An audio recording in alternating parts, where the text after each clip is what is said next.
안녕하세요. 이번 제2강 이강 강좌를 맡게 된 주산해운교회 담임 이윤주 목사입니다. 제가 강의를 하는 것은 아마 처음이 아닌가 싶은데요. 오늘 이 강의가 제 데뷔 강의가 되겠습니다. 이렇게 말씀드리는 이유는 강의에 대한 기대가 혹시 크실까봐 이렇게 말씀을 드리게 되는데요. 학문적인 디테일한 부분은 앞으로 데오스 아카데미가 계속되면서 훌륭한 강사분들을 모시고 강의를 듣도록 하겠습니다. 여기 오신 성도님들은 우리 주산해운교회 성도님들은 아마 들으신 내용도 있으실 것입니다. 오늘 강의는 하나님의 마음은 어떠실까?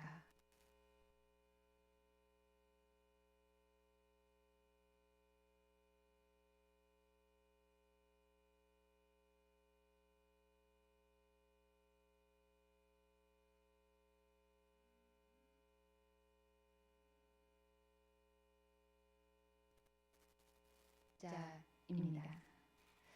여기서 살펴보아야 할 단어가 여호와 또 알다 라는 단어가 중요한 단어가 되겠습니다. 여호와를 알아야 된다.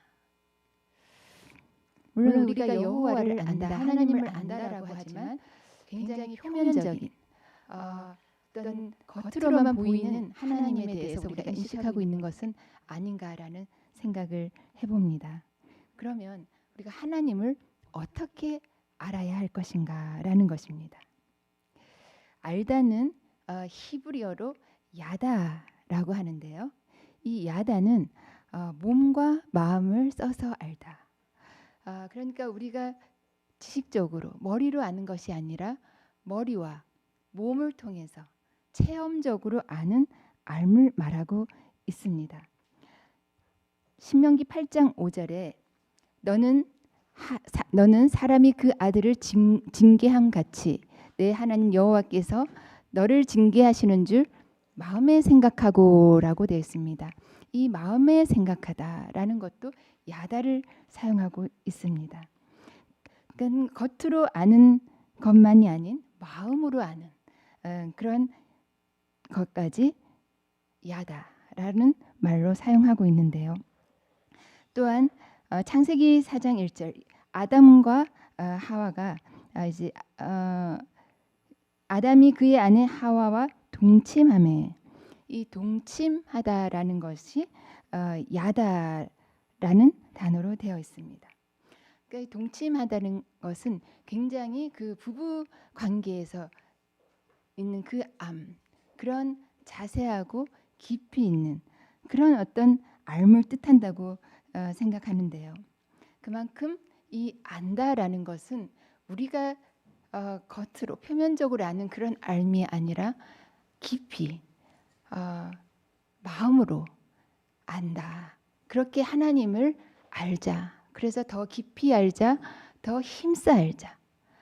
이러한 뜻으로 이번 데오스 아카데미 주제를 알자, 여호와를 알자, 힘써 여호와를 알자라는 주제로 정하게 되었습니다. 그렇다면 아는 것이 왜 그렇게 중요한가라는 것입니다. 왜 그렇게 하나님을 깊이 알아야 하는가라는 것인데요. 요한복음 17장 3절에 영생은 곧 유일하신 하나님과 그의 보내신 자 예수 그리스도를 아는 것입니다 라고 되어 있습니다. 이 영생이라고 하는 것은 영원한 생명을 얻는 것을 말하는데요. Eternal life라고 해서 정말 영원히 사는 우리의 삶, 그 삶을 위해서 하나님을 아는 것이 중요하다라는 것입니다. 왜냐하면 영생이 곧 유일하신 하나님과 그의 보내신 자 예수 그리스도를 아는 것이기 때문에 그렇습니다. 영원한 생명, 우리가 목적해야 하는 영원한 하나님 나라, 그것이 곧 아는 것, 하나님을 아는 것, 또 그의 보내신 자 예수 그리스도를 아는 것에서 영생이 이루어진다라는 것입니다. 우리 신앙인들, 기독교인들 정말 이 영원한 생명을 위해서 지금 이렇게 신앙생활하고 있지 않습니까? 그런데 문제는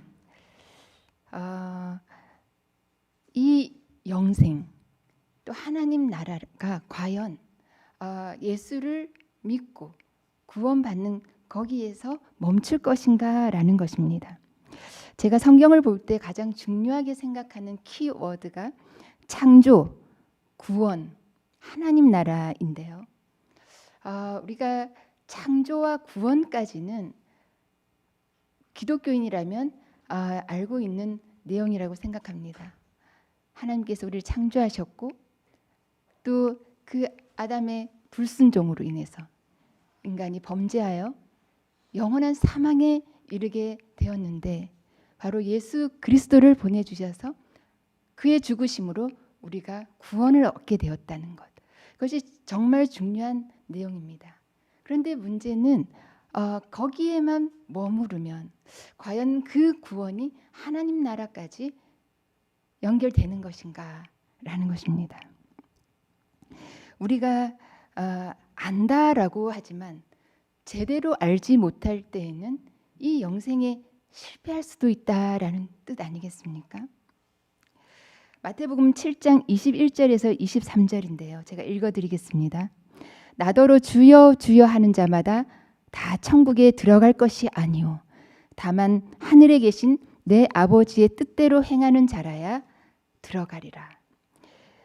그날에 많은 사람이 나더러 이르되 주여 주여 우리가 주의 이름으로 선지자 노릇하며 주의 이름으로 귀신을 쫓아내며 주의 이름으로 많은 권능을 행하지 아니하였나이까 하리니 그때에 내가 그들에게 밝히 말하되 내가 도무지 너희를 알지 못하니 불법을 행하는 자들아 내게서 떠나가라 하리라 라고 예수님께서 말씀하셨습니다.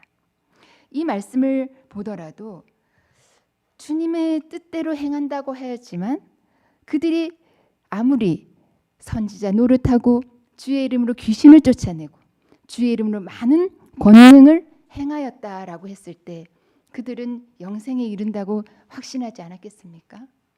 그러나 예수님께서는 내가 너희를 도무지 알지 못한다 라고 말씀하셨습니다.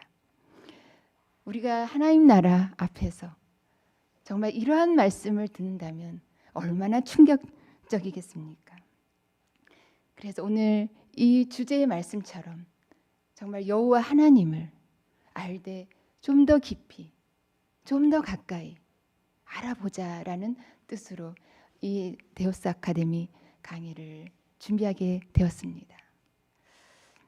하나님을 알아야 그분의 뜻도 알 수 있을 것입니다. 오늘 참여하게 하고 계시는 분들이 우리가 하나님에 대해서 다 알 수는 없지만 전부를 알 수 없지만 하나님에 대해서 조금 더 깊이 조금 더 가까이 알게 된다면 그것으로 이 강의는 의미가 있다고 생각합니다. 우리는 하나님에 대해서 잘 안다고 생각하는데요.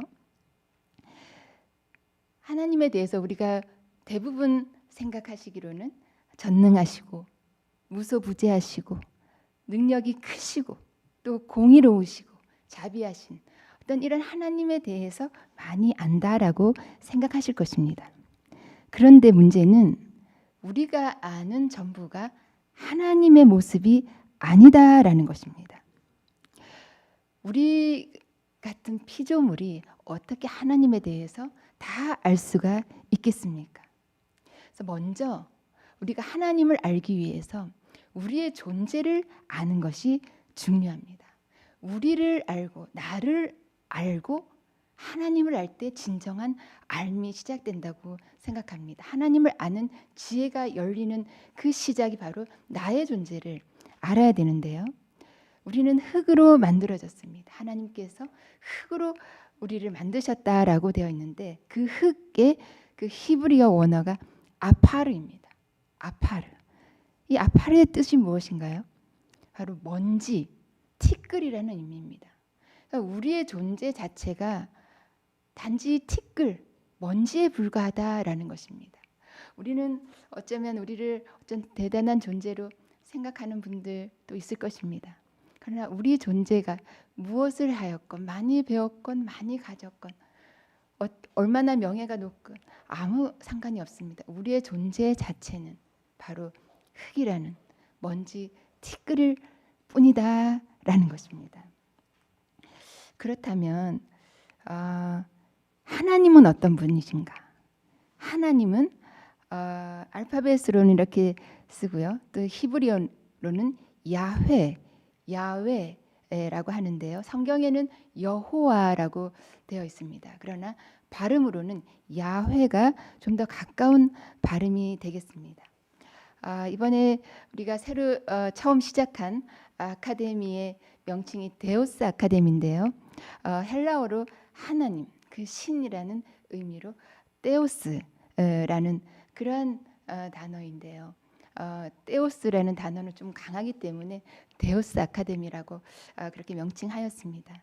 이 아카데미를 시작하게 된 이유가 우리가 하나님에 대해서 좀 더 알기를 원하는데 우리가 아는 어떤 그런 상식적인 선에서는 하나님을 깊이 알 수가 없기 때문에 좀 더 이 아카데미를 통해서 많은 또 그런 학자들 또 많은 성경에 깊이 있으신 분들을 초빙해서 그 하나님에 대해서 좀 더 가까이 알고자 하는 그런 마음으로 이 데우스 아카데미를 시작하게 되었습니다.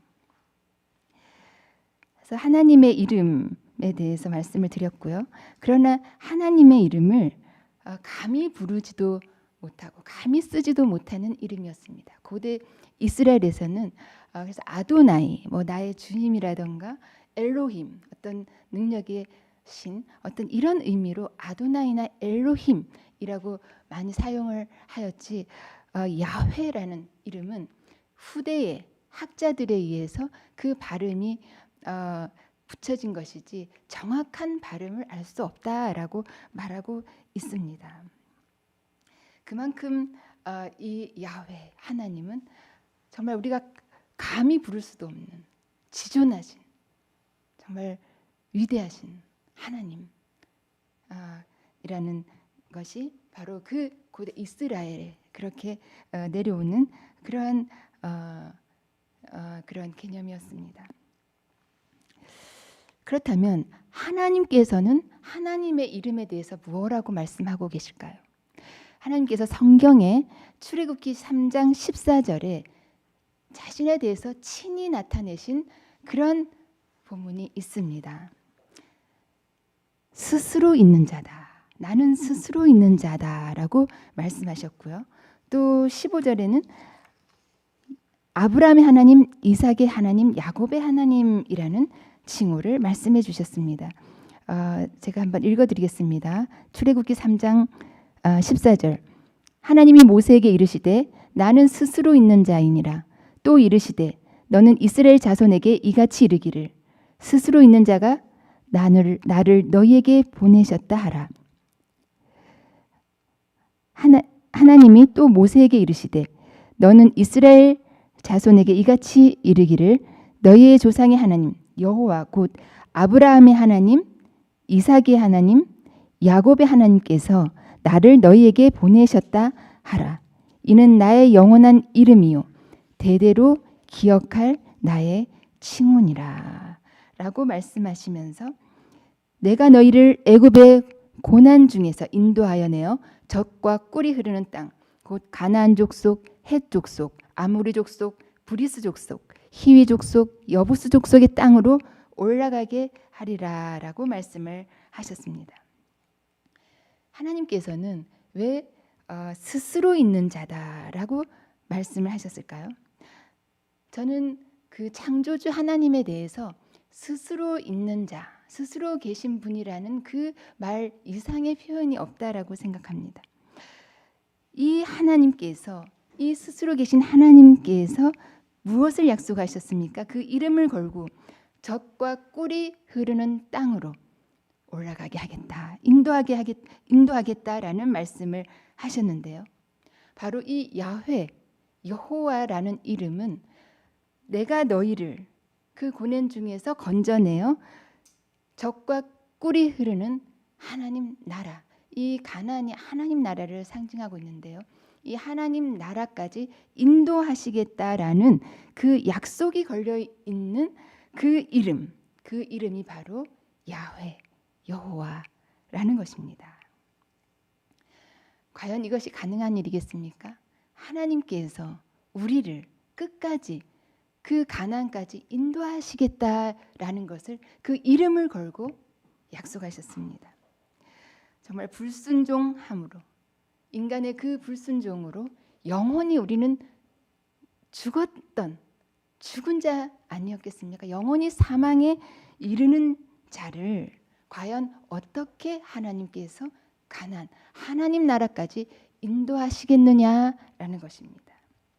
아마 이 해답은 우리 이 강의를 들으시는 모든 분들은 알고 계시리라 생각합니다.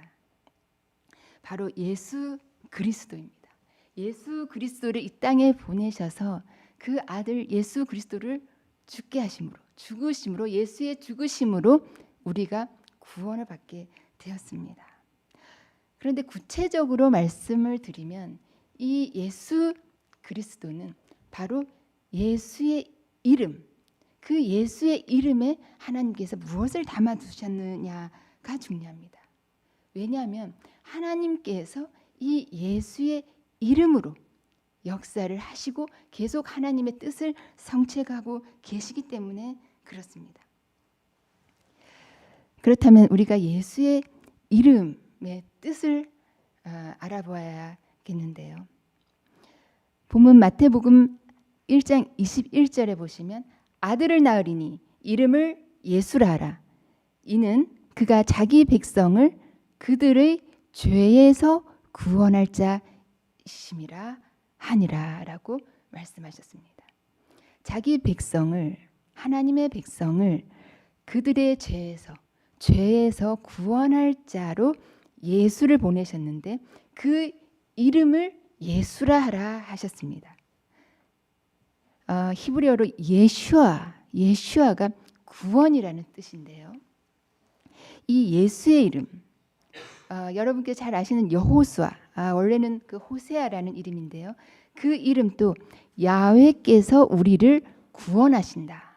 그러니까 예슈아, 여호수아, 예수, 이것이 연결된 의미를 가지고 있습니다.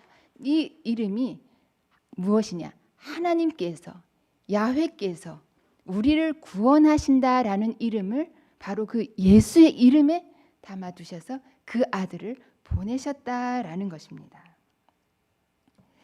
그래서 예수님은 이 땅에 오셔서 그 이름의 역할대로 우리의 죄를 담당하시고 죽으심으로 우리를 구원하셨습니다. 그 이름의 역할을 하셨습니다. 또 예수의 이름이 기록된 성경이 있는데요. 마태복음 1장 23절입니다. 보라, 처녀가 잉태하여 아들을 낳을 것이요 그의 이름은 임마누엘이라 하리라. 이를 번역한즉 하나님이 우리와 함께 계시다 함이라. 예수의 이름, 또 다른 이름이 구약에 예언된 대로 임마누엘이라 하셨는데요. 그 임마누엘의 뜻이 바로 하나님이 우리와 함께 계시다. 이 임마누엘이 굉장히 중요한 뜻을 가지고 있습니다. God with us. 하나님이 우리와 함께 계시다. 이 임마누엘이라는 이름이 바로 예수의 또 다른 이름입니다. 그러면 이 뜻이 왜 그렇게 중요한가라는 것입니다. 하나님은 창세 전에도 계셨습니다. 창세 전에도 계셨고 예수님 시대에도 예수의 이름으로 예수를 보내셔서 예수님 당시에도 계셨습니다.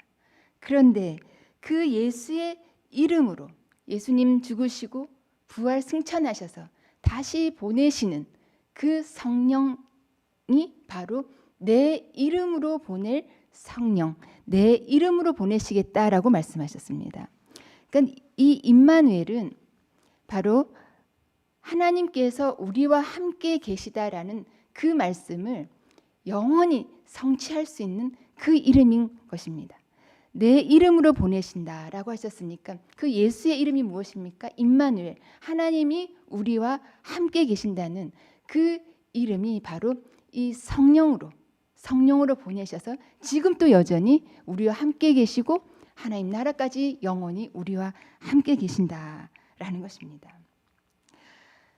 그러니까 저희 1강에서 그 삼위일체에 대해서 질문을 하셨는데요.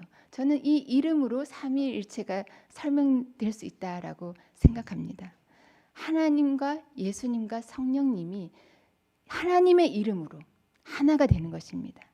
그 이름, 하나님이 우리와 함께 계시다는 그 이름이 여전히 예수님 시대에도 또 지금 현재에도 그 이름으로 함께하고 계시니 우리는 그 하나님께서 우리를 하나님 나라까지 인도하신다.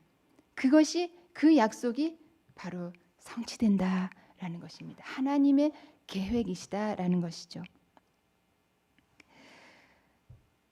그렇다면 우리가 하나님의 역할, 예수의 역할이 다르다, 구분된다라고 생각을 하시는데요. 구약은 어떤 율법의 하나님이시다. 또 신약은 은혜의 예수. 이렇게 많은 분들이 구분하고 계십니다. 과연 구약에는 그 율법, 좀 두렵고 엄중하시고 우리에게 징벌하시고 심판하시는 그런 하나님의 부분만 있습니까?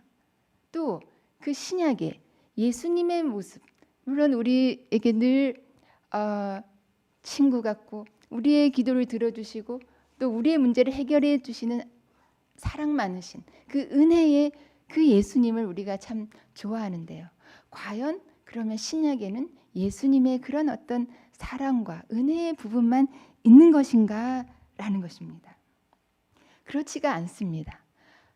굉장히 중복적으로도 나타나고 교차적으로도 나타납니다. 예수의 부분이 있지만 여호와의 부분도 함께 나타나고 있고요. 하나님도 그 예수의 사랑과 긍휼과 은혜의 부분이 여전히 같이 나타나고 있습니다. 제가 본문을 통해서 한번 말씀을 드리겠습니다.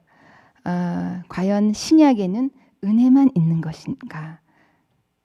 그것이 아니다라는 것입니다. 예수님께서 마태복음 11장 21절에 화 있을진저 고라시나 화 있을진저 벳세다야 너에게 행한 모든 권능을 두로와 시돈에서 행하였다면 그들이 벌써 베옷을 입고 제에 앉아 회개하였으리라. 이런 강력한 저주의 말씀도 하셨습니다. 또 내가 세상에 화평을 주러 온 줄로 생각하지 말라. 화평이 아니라 검을 주러 왔노라. 또 마태복음 21장 12절에는 예수께서 성전에 들어가사 성전 안에서 매매하는 모든 사람들을 내쫓으시며 돈 바꾸는 사람들의 상과 비둘기 파는 사람들의 의자를 둘러 엎으시고 우리가 상상하는 예수님의 모습과는 조금 차이가 있는 그런 행동이지 않습니까? 사람들을 내쫓으시고 의자를 둘러 엎으시고 이런 거룩한 분을 내셨던 이런 성경 구절도 나와 있습니다. 그리고 우리가 예수님에 대해서 굉장히 인자한 어떤 사진 속에 나오는 양을 안고 있는 모습이라던가 그 예수님의 모습은 굉장히 인자하고 선하신 그런 모습인데요. 계시록에는 그 인자에 대해서 굉장히 구체적으로 표현을 하고 있습니다. 근데 이 본문을 읽어보면 그 어떤 위엄, 카리스마, 위풍당당함은 정말 놀라울 정도입니다. 제가 한번 읽어드리겠습니다. 13절에는 인자 같은 이가 발에 끌리는 옷을 입고 가슴에 금띠를 띠고 그의 머리와 털의 희기가 흰 양털 같고 눈 같으며 그의 눈은 불꽃 같고 그의 발은 풀무불에서 단련한 빛낮 주석 같고 그의 음성은 많은 물소리 같으며 나야가라 폭포와 같은 그런 많은 물소리 같은 음성이라는 것이죠. 또 그의 오른손에 7별이 있고 그의 입에서 좌우에 날선 검이 나오고 그 얼굴은 해가 힘있게 비치는 것 같더라. 입에는 그 좌우에 날선 검이 나온다는 것입니다. 또 얼굴은 해가 힘있게 비친다. 그 모습을 한번 상상해 보시면 이것이 우리가 상상하던 예수님의 모습과는 상당히 거리가 있다라는 것입니다. 이것이 지금 예수님의 모습이라고 계시록에서는 분명하게 기록하고 있습니다. 그래서 정말 우리는 예수님은 은혜, 사랑, 긍휼 이런 모습 또 그렇게 해서 우리가 예수님을 참 좋아하는데요. 예수님의 모습에는 바로 여호와 하나님의 모습도 여전히 담고 있다라는 것입니다. 예수님께서 이렇게 말씀하셨습니다. 우리는 예수님은 어떤 은혜, 신약은 어떤 은혜를 말하고 있다라고 하는데요. 마태복음 5장 17절에 내가 율법이나 선지자를 폐하러 온 줄로 생각하지 말라. 폐하러 온 것이 아니요 완전하게 하려 함이라. 진실로 너희에게 이르노니 천지가 없어지기 전에는 율법의 1.1획도 결코 없어지지 않고 다 이루리라 라고 말씀하셨습니다. 그러니까 구약에는 눈에는 눈, 이에는 이로 갚으면 되었습니다. 그러나 예수님께서 요구하시는 것은 오른편 뺨을 치면 왼편 뺨을 돌려대고 또 속옷을 가지고자 하는 자에게는 겉옷까지 주고 오리를 가게 하거든 십리를 동행해 주라. 이렇게 갚아주라. 이렇게 해주라라고 말씀을 하셨습니다. 오히려 율법보다 더 강화되고 더 완전해지는 그런 것이다라고 오늘 이 구절을 통해서 우리가 발견할 수가 있습니다. 그러니까 율법을 폐하러 오신 것이 아니라 오히려 완전하게 하러 오셨다. 이 율법을 다 이루겠다라고 예수님께서 말씀하고 있는 것입니다. 그래서 우리가 구약을 율법의 시대, 어떤 신약을 은혜의 시대라고만 규정짓기에는 무리가 있다라는 것입니다. 하나님에게서 정말 예수이신 모습, 또 예수님에게서 여호와이신 모습이 여전히 함께 나타나고 있다라는 것입니다. 그렇다면 하나님은 율법의 하나님, 심판하시고 멸망시키는 그런 어떤 하나님이라고 생각하십니까? 구약에는 하나님의 사랑과 은혜를 나타내는 그런 부분들이 많이 나타나고 있습니다. 창세기 21장 17절에 보시면 하나님이 그 어린 아이의 소리를 들으셨으므로 하나님의 사자가 하늘에서부터 하갈을 불러 이르시되 하갈아 무슨 일이냐 두려워하지 말라 하나님이 저기 있는 아이의 소리를 들으셨나니 일어나 아이를 일으켜 내 손으로 붙들라 그가 큰 민족을 이루게 하리라 하시니라. 하나님이 하갈의 눈을 밝히셨으므로 샘물을 보고 가서 가죽 부대에 물을 채워다가 그 아이에게 마시게 하였더라.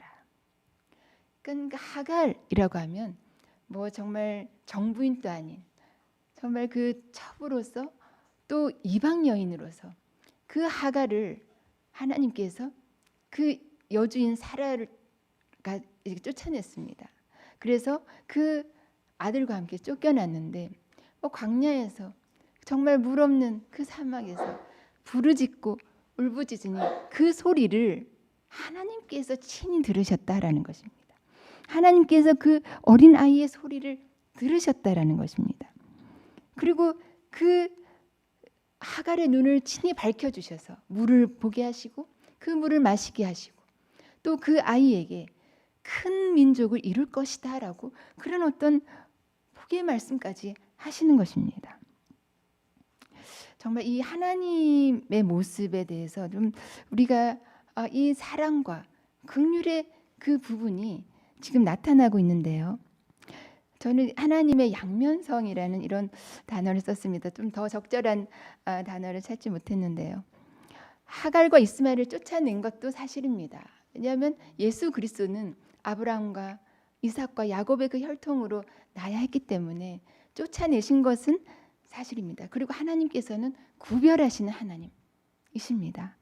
그러나 하갈을 찾아가셔서 물을 주시고 또 이스마엘에게 그렇게 큰 민족을 이룰 것이라는 약속, 이방의 긍휼을 베푸시는 하나님의 부분도 함께 나타나 있다라는 것입니다.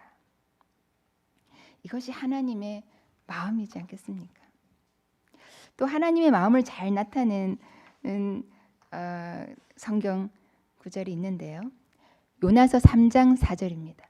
요나가 그 성읍에 들어가서 하루 동안 다니며 외쳐 이르되 40일이 지나면 니느웨가 무너지리라 하였더니, 하나님께서 하신 말씀입니다. 요나를 통해서 니느웨가 무너질 것이다 라고 말하라라고 하셨습니다.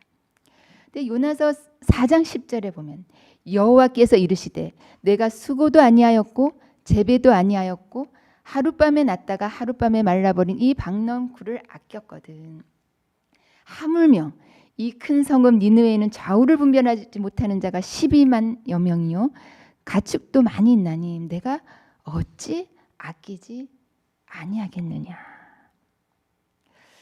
참 하나님께서는 이 가축까지도 지금 생각하고 계시는 그런 모습을 볼 수가 있는데요.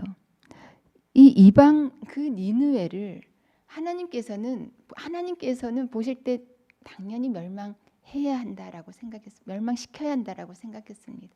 악독이 가득하였기 때문에 당연히 멸망하는 것이 맞지만 그 니느웨를 내가 아끼고 정말 그 니느웨를 구원하고자 하는 그 마음이 함께 계셨다라는 것입니다. 그래서 정말 제가 이 사진을 인터넷에서 한번 받았는데요. 저는 그 요나의 이 표정이 굉장히 좀 재미있었습니다. 정말 이 표정을 보니까 하나님께서 정말 멸망시킨다고 하셨지만 멸망시키시겠어? 하나님께서는 분명히 긍휼을 베푸실 거야 하는 그 못마땅한 이 요나의 표정을 잘 묘사하고 있는데요.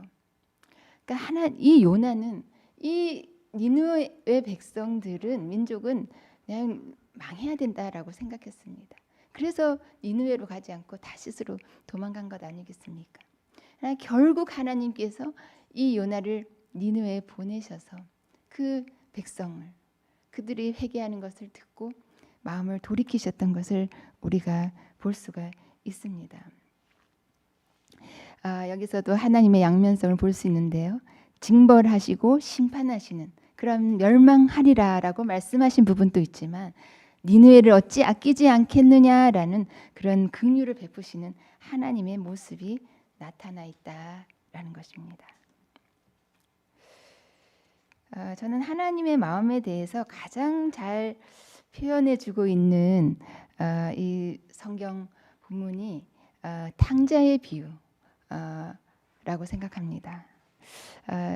굉장히 길기 때문에 제가 29절부터 한번 읽어드리겠습니다. 아버지께 대답하여 이르되 내가 여러 해 아버지를 섬겨 명을 어김이 없거늘 내게는 염소 새끼라도 주어 나와 내 벗으로 즐기게 하신 일이 없더니 아버지의 살림을 창녀들과 함께 삼켜버린 이 아들이 돌아오매 이를 위하여 살진 송아지를 잡으셨나이다. 아버지가 이르되 예 너는 항상 나와 함께 있으니 내 것이 다 내 것이로되 이 내 동생은 죽었다가 살아났으며 내가 잃었다가 얻었기로 우리가 즐거워하고 기뻐하는 것이 마땅하다 하니라. 이 탕자의 비유를 다들 어떻게 생각하십니까? 이 탕자의 비유에만 초점을 맞춰서 해석을 하면 정말 제 가운데서 허랑방탕 살다가 돌아온 아들을 맞이하시는 어떤 사랑의 하나님, 또 큰아들은 왜 그 둘째 아들이 돌아온 것에 대해서 용납하지 못하고 불평했는가, 어떤 이런 것에 초점을 맞추어서 우리가 성경을 보는데요. 이 비유가 과연 어디에서 시작이 되어서 지금 이 비유까지 하고 계시는지를 잘 살펴보아야 합니다. 우리가 성경을 읽을 때 그 성경 본문만 해석을 한다면 굉장히 왜곡될 수도 있고 또 오류에 빠질 수도 있습니다. 그래서 그 1강에도 교수님께서 말씀하셨듯이 정말 그 문맥과 그 상황을 통해서 보는 것이 굉장히 중요한데요. 설교를 할 때 그 본문에 대한 깊은 묵상이 있어야 합니다. 그리고 여러 번 읽고 또 읽고 해야 합니다. 그래서 세밀하게 읽는 것, 꼼꼼하게 읽는 것이 굉장히 중요하고요. 또 문맥과 상황을 파악해서 전체적으로 그 본문을 해석하는 것이 참으로 중요합니다. 이 탕자의 비유가 어떻게 나왔느냐? 그 누가복음 15장 1절에, 그러니까 맨 처음에 이 예수님께서 그 비유를 하기 위한 어떤 이 단서를 제공하고 계시는데요. 제가 읽어드리겠습니다. 모든 세리와 죄인들이 말씀을 들으러 가까이 나오니 바리새인과 서기관들이 수군거려 이르되 이 사람이 죄인을 영접하고 음식을 같이 먹는다 하더라. 그러니까 지금 이 말씀은 이 탕자의 비유가 세리와 죄인들이 예수님께 나와서 음식을 같이 먹는 것을 보고 비난하는 바리새인과 서기관들을 대상으로 이 비유를 말씀하고 있다라는 것입니다. 그러면 이 탕자의 비유가 나오기 전에 잃은 양 한 마리 비유, 또 잃은 드라크마 비유가 나옵니다. 그리고 이제 탕자의 비유가 나오는데요. 이것을 연결해서 해석할 때 좀 더 우리가 그 본문에 가깝게 하나님의 뜻을 깨달을 수가 있습니다. 그러니까 지금 그 잃은 양 비유, 또 잃은 드라크마 비유, 이런 탕자의 비유는 바로 죄인과 세리들을 대상으로 지금 말씀하고 있다라는 것입니다. 그리고 기다리고 있는 그 99마리의 양, 또 9 드라크마, 그리고 큰아들은 지금 바리새인과 서기관을 지금 대상으로 이 비유를 하고 있다라는 것입니다. 그래서 우리가 제가 사진을 지금 좀 찾아봤는데요. 우리는 어쩌면 이 관심이 이 찾은 잃은 양 한 마리에 관심이 집중되어 있습니다. 이 잃은 양 한 마리를 찾은 것에 관심이 있고요. 또 잃은 드라크마 하나를 찾았다는데 우리의 그 관심이 있습니다. 또 큰아들보다는 탕자의 그 은혜 받은 탕자, 하나님께서 아버지가 용서해 주셨던 어떤 그 은혜의 부분에 관심을 갖고 있는데요. 저는 이 한 마리의 양보다 어쩌면 이 99마리의 양은 어떤 마음이었을까, 어떠한 심정이었을까라고 한번 생각을 해보았습니다. 사실 이 99마리는 그 목자의 뜻을 그대로 쫓아서 이동하고 있었습니다. 그런데 이 한 마리가 지금 길을 잃고 찾지를 못하니까 이제 그 목자는 그 잃은 양 한 마리를 찾으러 간 사이에 이 진행은 늦어졌죠. 그리고 이 한 마리 때문에 굉장히 지금 피해를 보고 있는 이 99마리의 이 양무리가 저는 또 관심이 갔습니다. 이 99마리의 양은 말을 하지 못하니까 뭐 어떤 생각을 했는지 저희가 알 수 없습니다만 그런 생각을 하지 않았을까요? 그래서 저는 이 큰아들의 불평, 이 큰아들의 불평도 좀 그 이해가 되는 부분입니다. 아버지를 섬겨 한 번도 어김이 없이 아버지를 늘 섬겼던 그 큰아들, 그런데 정말 허랑방탕, 아버지의 그 분깃, 아버지의 그 상속분을 다 가지고 가서 창녀들과 다 탕진하고 돌아온 아들에 대해서 그 아버지는 좋은 옷에 정말 신발을 새 신을 신기고 또 가락지를 끼워주고 살진 송아지를 잡으니 이 큰아들의 불평은 어쩌면 당연한 것이 아닌가라는 생각을 해봅니다. 물론 하나님께서 정말 이 돌아온 그 잃은 사람 하나 돌아온 것을 정말 기뻐하여서 이 아들이 이 큰아들이나 또 남은 이 99마리에 대한 그런 생각을 미처 못하셨을 수도 있습니다. 그러나 이 99마리 또 이 큰아들의 문제는 무엇이었을까요? 이 큰아들은 한 번도 아버지의 명을 어김이 없었다라고 하고 있습니다. 그런데 우리가 아버지와 아들의 관계라고 한다면 과연 이런 표현, 한 번도 아버지의 말씀을 어긴 적이 없고 아버지께 충성만 했다, 섬기기만 했다라고 하는 것은 어쩌면 부자 간의 관계가 아닌 주인과 종, 어떤 상전과 하인의 관계가 아닌가라는 것입니다. 지금 율법을 철저히 지키는 지금 유대인들은 지금도 여전히 율법을 아주 철저하게 문자적으로 이렇게 지키고 있습니다. 그러나 그 유대인들은 과연 내가 하나님의 자녀라는 것, 그 아들의 그 어떤 혜택을 지금 누리고 있는가라는 것입니다. 어쩌면 그 율법에 매여 종처럼 살고 있는 것이 바로 이 큰아들이 아니었는가라는 생각을 하게 되는 것입니다. 아버지께서는 사실 그 큰아들, 늘 충성하고 봉사하고 섬기는 그 아들, 한 번의 명도 어김이 없는 그 아들에 대해서 충분히 각각 살림을 나누어 주었고 그 상속분에 대해서 분명하게 내 것이다, 내 것이다라고 확인시켜 주셨습니다.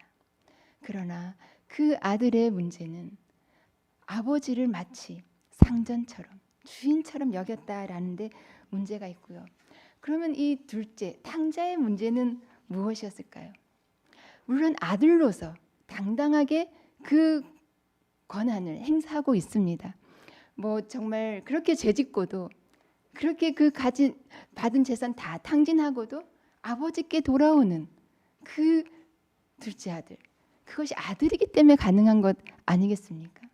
그렇게 와서 정말 아버지가 받아주니 좋은 옷, 좋은 신발, 가락지 끼고 그 살찐 송아지 잡은 그 잔치 자리에 정말 앉아서 그 잔치상 받고 있습니다.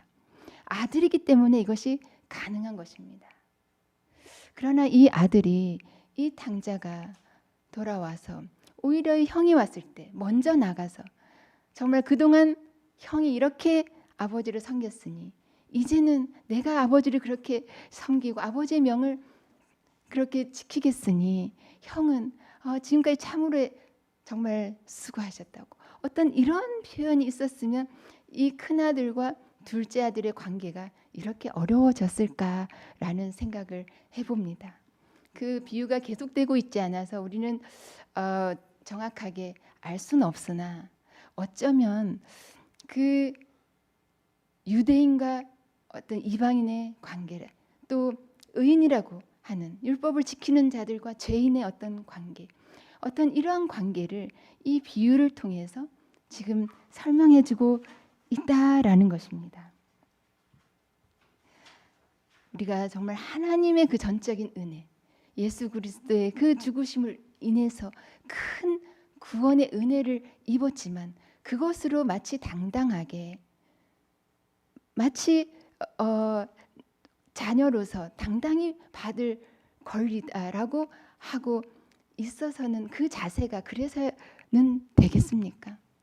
어쩌면 정말 품꾼의 하나로 써주소서라는 그런 어떤 자세, 또 형에게도 그렇게 표현할 수 있는 그런 어떤 자세가 필요하지 않을까라는 것입니다. 하나님께서 정말 그렇게 충성하고 아버지의 명을 어김이 없는 그 유대인들을 그럼 버리시겠습니까? 아닙니다. 로마서 11장 17절에서 18절 또한 가지 얼마가 꺾이었는데 돌 감람나무인 내가 그들 중에 접붙임이 되어 참 감람나무 뿌리의 진액을 함께 받는 자가 되었은즉 그 가지들을 향하여 자랑하지 말라. 자랑할지라도 내가 뿌리를 보전하는 것이 아니요 뿌리가 너를 보전하는 것이니라. 그러니까 정말 그 이방인들은 정말 죄인들은 정말 그 유대 유대의 그 뿌리를 통해서 정말 접붙임이 되어서 돌감람나무였던 자가 참 감람나무처럼 정말 접붙여서 그렇게 큰 은혜를 받았는데 그것을 자랑할 수 있느냐라는 것입니다. 그 뿌리를 통해서 정말 그 보전하는 것인데 우리의 자세가 그렇게 해서는 안 된다라는 바울의 말씀이 되겠습니다. 그렇다면 이 율법을 지켰던 이 유대인들이 왜 이렇게 되었을까요? 또 큰아들이 왜 그렇게 불평하고 그런 관계가 어렵게 되었을까요? 그것은 하나님의 뜻에 하나님의 계획 속에 그렇게 된 것이다 라는 것입니다. 로마서 11장 25절 형제들아 너희가 스스로 지혜 있다 하면서 이 신비를 너희가 모르기를 내가 원하지 아니하노니 이 신비는 이방인의 충만한 수가 들어오기까지 이스라엘의 더러는 우둔하게 된 것이라. 그러니까 이스라엘의 더러가 지금 우둔하여져서 그 이방인들이 그 구원의 그 자리를 들어올 수 있게 되었다라는 것입니다. 그러니까 이방인의 충만한 수가 들어오면 이 마지막 때는 이스라엘의 이 유대인들을 구원하시지 않으시겠습니까? 하나님의 계획 속에 있지 않겠습니까?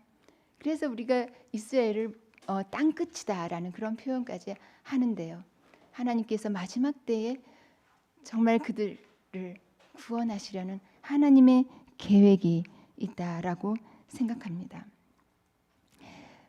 우리는 이 말씀을 통해서 이 성경 본문을 통해서 하나님의 마음을 좀 알았으면 좋겠습니다.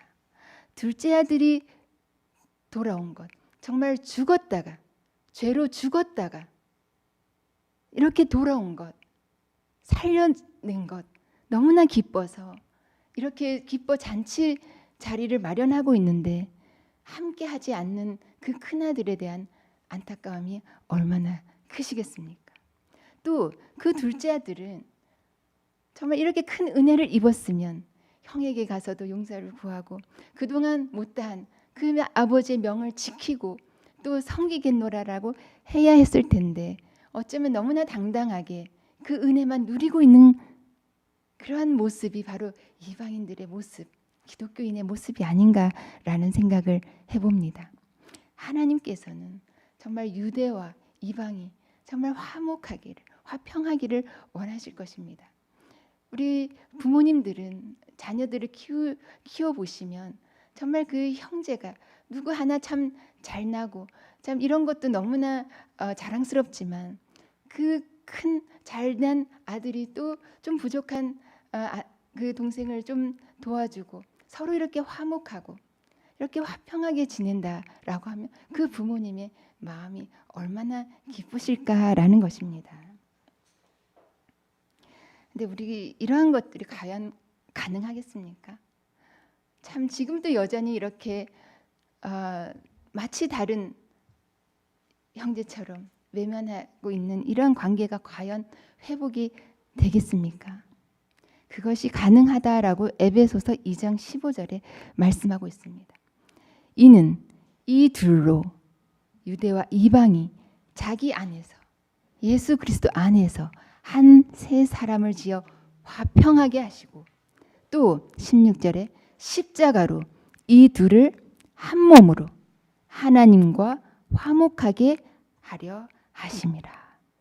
유대와 이방이 예수 안에서 한 세 사람을 이루어서 십자가로 이 둘이 하나님과 화목하는 이 놀라운 계획을 하나님께서 우리에게 지금 이루어 가고 있다라는 것입니다.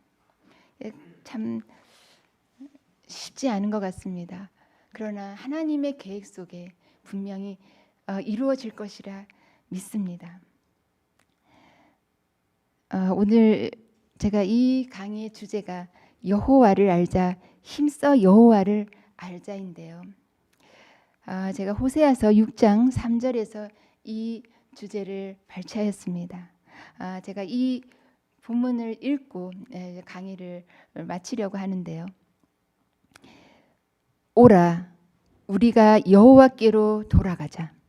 여호와께서 우리를 찢으셨으나 도로 낫게 하실 것이요 우리를 치셨으나 싸매어 주실 것임이라. 그러므로 우리가 여호와를 알자. 힘써 여호와를 알자.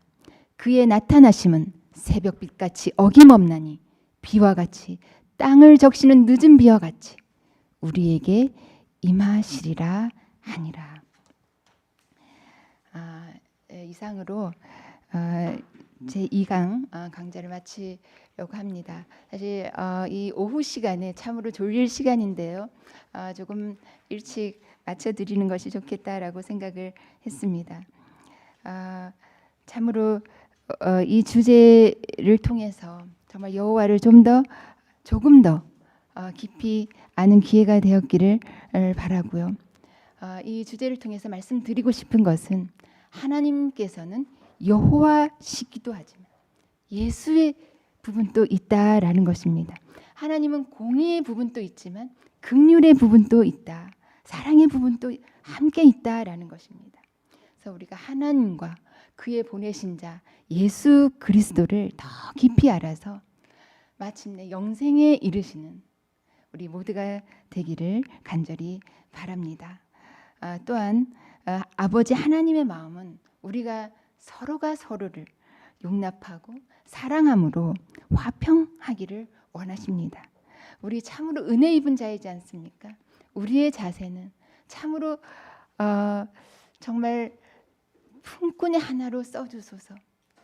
정말 그 이방 여인이 했던 말처럼 정말 상에서 떨어지는 그 부스럭이라도 먹겠습니다라는 어떤 그러한 자세가 우리에게 필요하지 않을까라는 생각을 해보고요. 정말 유대와 이방이 하나 되어 하나님 나라에 온전하게 하나님 나라까지 이르는 우리 모두가 되기를 간절히 바랍니다. 이상으로